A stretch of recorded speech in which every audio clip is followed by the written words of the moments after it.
Welcome, everyone, to It Tastes Different Gaming Appetizers. Tonight, we're picking another favorite topic of everybody, NFTs. Square-Enix wants to develop story-focused NFTs, whatever that means, because I have no clue what that means. How does an NFT tell a story? I don't know. But it says it doesn't plan to make Final Fantasy NFTs yet. Maybe in the future, but maybe. According to the company's 2022 shareholder meeting report, it plans to continue to integrate blockchain technology into game development. However, when they were discussing the blockchain information and how it would affect its other franchises, the ones that it still owns, because it sold off a chunk of some stuff, the president, Yusuke, I hope I pronounced that correct, said it's still too early to consider making Dragon Quest and Final Fantasy blockchain games. Still too early doesn't mean they're not going to do it. It just means it's still too early for them to figure out what they're going to do, because they still need to figure out what a storytelling NFT is. Cool little buzzword for them. Because as we all know, they're not doing the best, right? They recently offloaded Crystal Dynamics, Eidos Montreal, and Square-Enix Montreal to Embracer Group, which means they lost Tomb Raider, Deus Ex, Thief, and Legacy of Kain. So when they did sell that off, they had said they were going to use that money to invest in their blockchain AI in the cloud. I guess during this investor meeting, they kind of changed their tone a little bit. They said they're going to use it to strengthen the company's core gaming business. Don't know what happened, but somehow they went from, we're going to put this money into our blockchain and AI cloud gaming side of things, and now we're going to shore up our our current IPs that we've got. I don't know what's happened, but to me, it's a good thing, because I don't care about blockchains in my games. No blockchains in my games. I don't get it. Don't get why NFTs are so popular with the companies, because most of us gamers don't want it. And it's proof in all the media outlets of every time a developer talks about putting blockchain or NFTs into their games, there's a huge outpouring of, what's wrong with you? We don't want your stuff. And then it dies off, we don't hear anything else about it until you hear about somebody getting their NFT wallet stolen, or their NFTs hacked and stolen, or somebody buying $1 million NFT and trying to sell it and can't even get $600 for it. No, that's all you ever hear about it, which is good for me, because I hope that it just goes the way of the dodo. But Nick, what do you think about Square-Enix wanting to make some story-driven NFTs, whatever that means? Well, that's exactly it. Whatever that means. I don't think they know what that means. They're like, we're going to make story-driven NFTs. And then he puts his hand over the thing of, do you guys know what that is? Do you know how we do this? I don't know what that is. I'm just saying it. Does that sound right? They don't know what the hell they're doing, right? Just like every other company that says they're going to incorporate or utilize NFTs, and in those even that didn't know what the hell they were doing or what the purpose of them were, right? Ubisoft put NFTs in their Breakpoint game. We talked about that.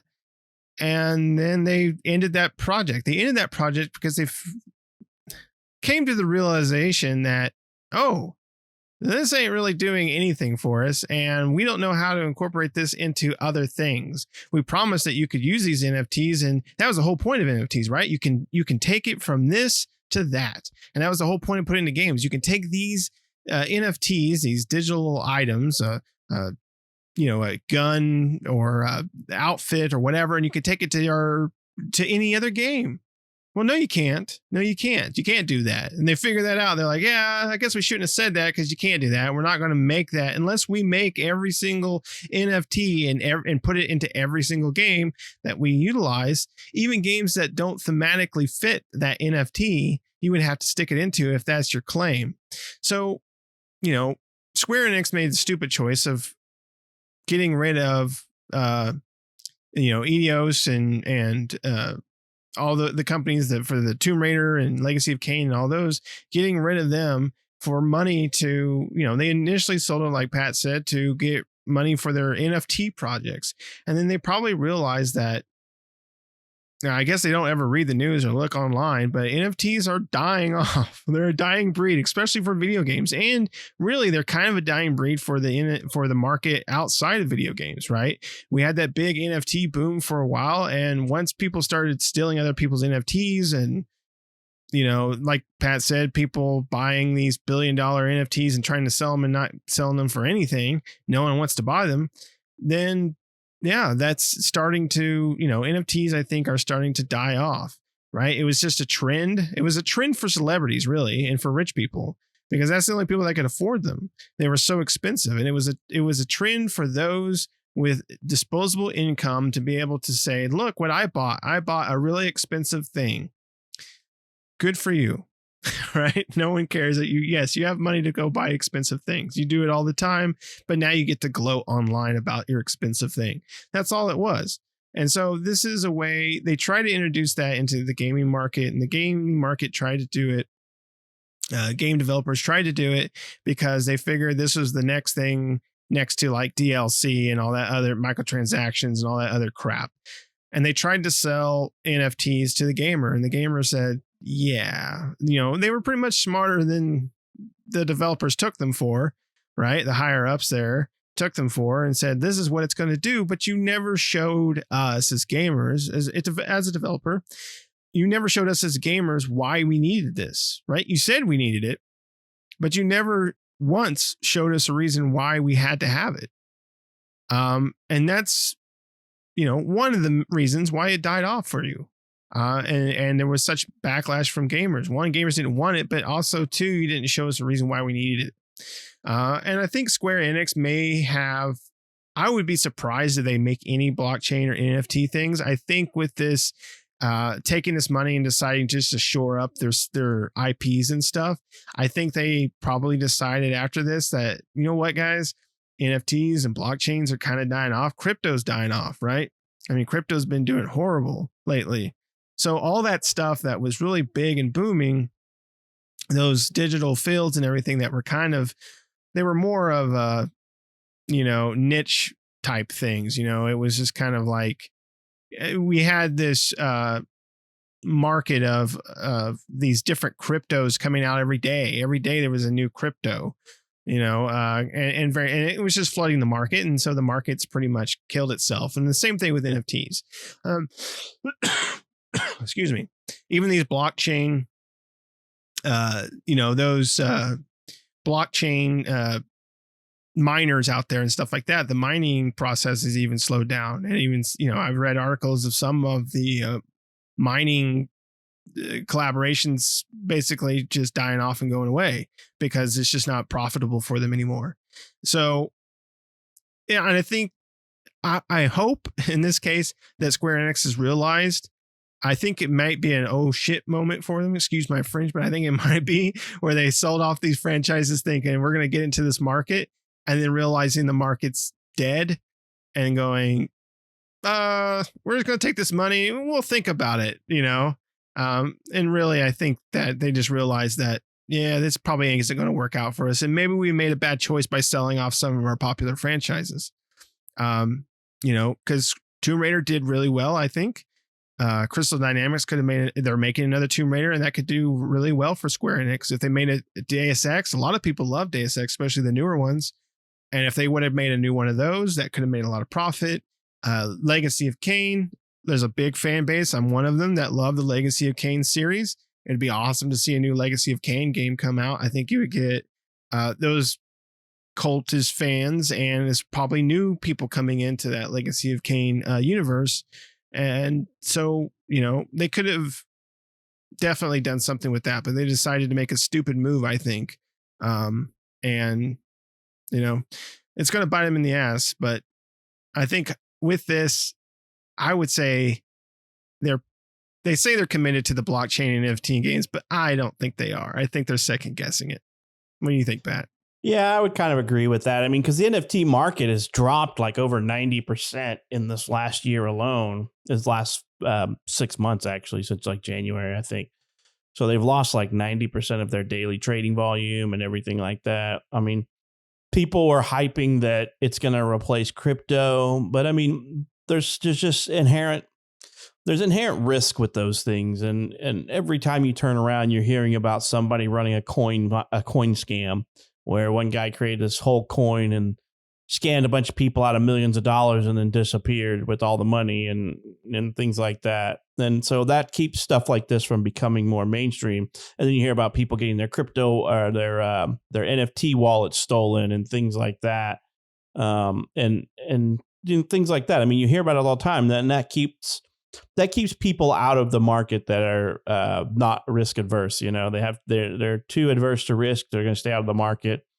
And you're also going to alienate people who are not as savvy, right? I mean, I don't claim to be savvy in NFTs by any means.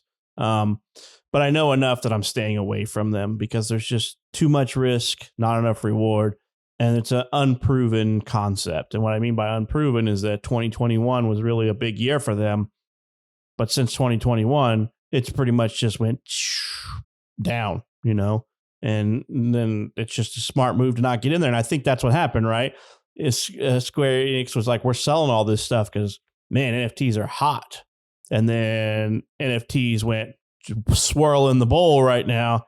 And they were like, oh, this might be a bad time to get into these things because it doesn't sound like they're going to be worthwhile. And they probably are backpedaling a little bit now because of that. And very much well, they should be.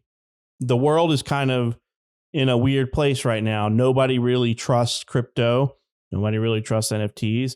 I mean, just look at Ethereum and Bitcoin and all that stuff. They are all down. They're not, you know, and we're all entering into a bear market in the stock market. I mean, world currencies are down. Everything's going down.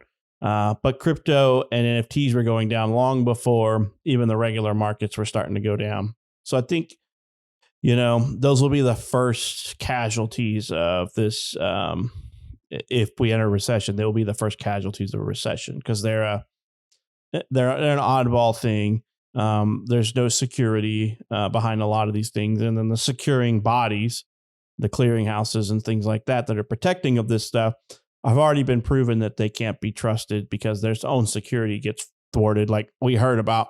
I can't remember the clearinghouse's name not even 3 months ago that got a bunch of wallets stolen from it because they got hacked. And I'm like, so you can't trust the originator of the blockchain because they got hacked and all the stuff got stolen. And now there goes your NFT that you spent hundreds of dollars or thousands of dollars on. So, you know, that's the problem with digital, right? You have to be working with a company that's large enough and has smart enough team to subvert the people who are malicious.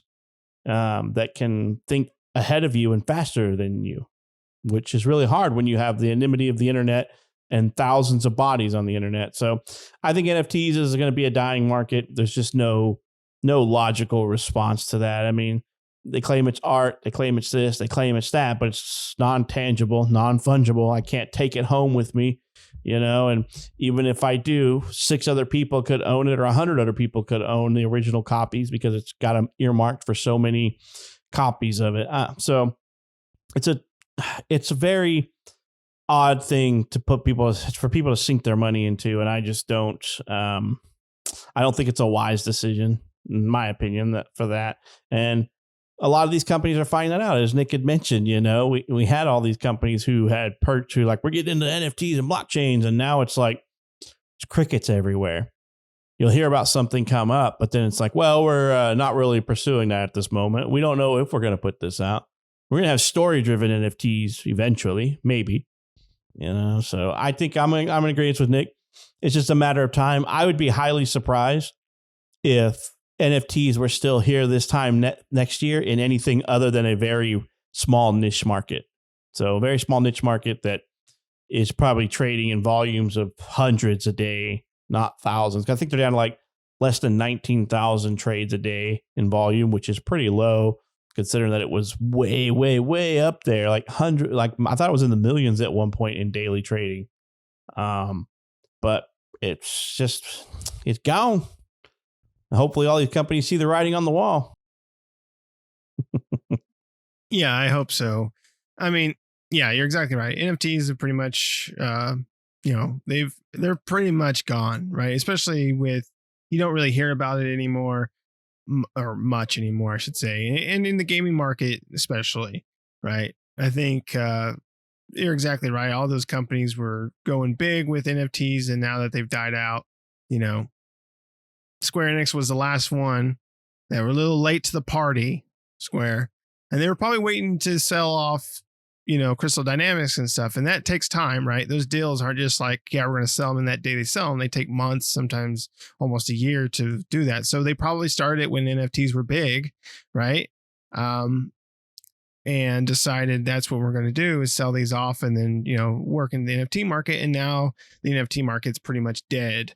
And so they're like, oh, nope, never mind. And it's good that they're going to take that money to shore up their solid IPs and enhance our development capabilities in our core digital entertainment segment. That's good and all. I would be, like I said, really surprised if they say they're committed to blockchain and NFT games, but I highly doubt it. I think they're just saying that for right now, just to kind of keep it on the table, in case NFTs make a resurgence. But I don't feel like NFTs are going to make a resurgence. I feel like they're pretty much dead and going to stay dead. Because even outside of gaming, like Pat was saying, even outside of gaming, you couldn't. There was, people were hacking them and taking NFTs from people. People couldn't resell them. There was a niche market already, right? I mean, they were kind of blowing up because they were getting so much media attention. I think that's what the biggest thing was. There was so much attention to it. And it was the hot new fad, right? It was the hot new thing out there. NFTs. They were on, you could go on at that time, you could go on and look at the late night shows and they were talking about them and buying them and showing off their monkey NFTs and various things like that. So it was the hot thing at the time. And now it's pretty much died off where it's no longer the hot thing. And now that it's no longer a fad, they found out that these things are not, they have no retainment. They can't be, there's no way to retain these digital items without, like we said, everybody having a copy of it. It's not unique to you. Sure, the number assigned to it's unique to you. The receipt you got for it's unique, but the item itself is just a copy of a copy, right? I mean, maybe you have the original, but everyone else has a copy and it's the same type, right? You put them in a lineup and no one would know which one was which. So ultimately, it's just stupid and I'm glad it's gone. And I hope Square-Enix decides not to do it. And I hope nobody else, no other game company decides they're going to do it either. It wasn't made for gaming. It really wasn't made for anything. It was made for people to make a quick buck, and they did. So those people that came up with this whole idea, maybe they had some grand ideas for it, but essentially they just wanted to make some cash, and they did. A lot of people made millions. So good for them. But now it's dead and gone. And so, for those that came out on top, I guess good for you. But the rest of, it's good for us as far as the rest of as far as NFTs just going away. So right. Goodbye. Good riddance. I could see a use case for NFTs, but NFTs that get turned into real items. Hear me out.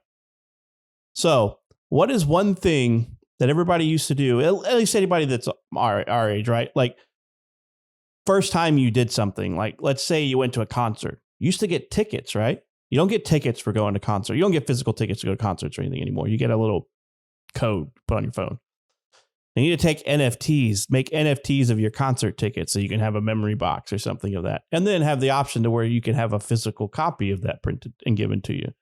Because I mean, when I was younger, you got ticket for everything. You go to the movies with your girlfriend and she kept the ticket, went to concerts, went to anything, plays, whatever you were into, you got a ticket. Now you don't get anything like that. You buy a playbill, you buy a ticket. You don't even get a playbill anymore. You get a digital ticket. You do stuff. That's all. And so there you go. Take that NFT market and put it towards ticketing agencies. You went to a basketball game at the Bulls Stadium or whatever you did, get a digital ticket, but then they can make a digital NFT of that ticket. So it makes that virtual ticket worth something more because ticket prices have not gone down since they stopped printing paper tickets. They've still gone up because the value of that dollar is not the same as it was when we were a kid. When you could spend $30 and get in a basketball game, you're going to spend like $190 to get in that basketball game. So there you go. That's what you can do with those NFTs. Make some digital tickets and sell those. You want your very own custom NFT ticket, we can hook you up for that for another $30. And it's got your certificate of authenticity and all that stuff, and you can have your own little memory from it. I don't see. Hey, that's a good idea. Yeah, that's a good idea. I mean, that's just selling memories, right? Exactly. That's selling memories back to the person that had the memory. So you're selling that memory back to them in the form of an NFT and printing off a physical piece, out of your printer and cutting it up real nice, maybe on some glossy paper. Some cardstock, so some thicker cardstock. Yeah. Yeah. So it stays good. You don't want it to get all crinkly and exactly fall apart. I just don't see any value in the digital NFT, because eventually medium of entertainment is going to change, right? It's always changed. Print media was the biggest thing for the longest time. Now it's digital media. Who knows what's next? It's virtual media in your brain. Who knows what's next? So our medium and media has always changed. We know what's next, Pat. It's the metaverse. Of course. Right. You're going to see that advertisement. Yeah. The metaverse is next. So, I mean, I'm glad that they're probably taking a step back, and I hope they completely just say, yeah, that was a stupid idea. I should know next time not to sell off some great franchises. Cause I'm a Deus Ex fan. Love that. Love the last one. Loved it. And then the latest Tomb Raiders that came out were awesome. I loved them. They were really good compliments to the franchise. And now they are no longer making that. Embracer Group owns those studios now. So they're going to be the ones making those great games and the money off of those if they leave those studios alone. So, Nick, you got anything else you want to say about NFTs before we sell off or try to sell off these NFTs? No. I'm going to start my NFT market in the metaverse today. So there you go. The ITD NFTs in the metaverse, where the metaverse right. near We'll you. Sell your memories back to you. Yeah. We'll remember for you, so you don't have to remember. All right. Well, let us know what you think. Do you own some NFTs? Are we missing something here? What do you think about Square-Enix backing off of NFTs and basically reevaluating and just putting the brakes on things? Let us know what you think. And as always, don't forget to hit like for this video. Don't forget to subscribe to our channel because, we need your help so that we can keep doing what we're doing. And then don't forget to hit that bell for notification so that when we put new videos out all the time. All right. We hope you enjoyed this episode and hope to catch you in the next one.